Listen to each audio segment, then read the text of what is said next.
ಮೋದಿ ಅವರಿಗೆ ಇನ್ವಿಟೇಷನ್ ಬರಲಿಲ್ಲ.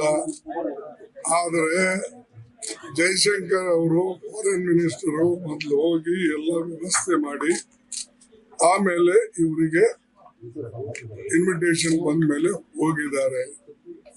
ಈಗ ಮೋದಿ ಅವರು ಸ್ವತಃ ಹೇಳ್ಕೊಂಡಿದ್ದಾರೆ, ನನ್ನ ಹಳೆ ಗೆಳೆಯ ಮತ್ತು ನನಗೆ ಹಿಂದೇನು ನಮ್ಮ ಇಬ್ಬರ ಮಧ್ಯದಲ್ಲಿ ಮಾತಾಡಿತ್ತು, ಈಗ ಮುಂದೆ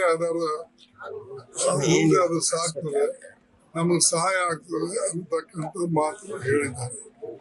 ಆದ್ರೆ ಮೋದಿ ಅವರು ಮತ್ತು ಟ್ರಂಪ್ ಇಬ್ರು ಬಹಳ ಸ್ನೇಹಿತರಾಗಿದ್ದಿದ್ರೆ ಫೋನ್ ಮೇಲೆ ಅವ್ರು ಹೇಳ್ಬೇಕಾಗಿತ್ತು, ನಮ್ಮ ದೇಶದಲ್ಲಿ ಇರ್ತಕ್ಕಂಥ ಏನು ಮೈಗ್ರೇಟ್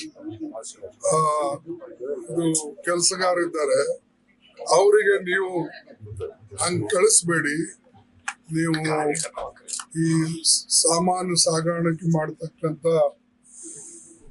ಫ್ಲೈಟ್ ನಲ್ಲಿ ಗೂಡ್ಸ್ ಫ್ಲೈಟ್ ನಲ್ಲಿ ಕಳ್ಸೋದಕ್ಕಿಂತಲೂ ನಿಮ್ಮ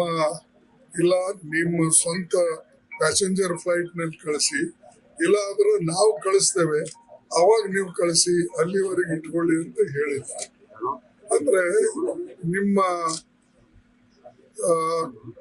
ಏನು ನೀವು ಹೇಳ್ಕೊಳ್ತಾ ಇದ್ರಿ, ನಮ್ಗೆ ಬಹಳ ಅವರು ಕ್ಲೋಸ್ ಇದ್ದಾರೆ, ನನ್ನ ಫ್ರೆಂಡ್ ಇದ್ದಾನೆ, ಯಾರೇ ವ್ಯಕ್ತಿ ಫ್ರೆಂಡ್ ಒಬ್ರಿಗೊಬ್ರು ಫ್ರೆಂಡ್ಶಿಪ್ ಇದ್ರೂ ದೇಶದ ಫ್ರೆಂಡ್ ಇರ್ಬೇಕಲ್ಲ.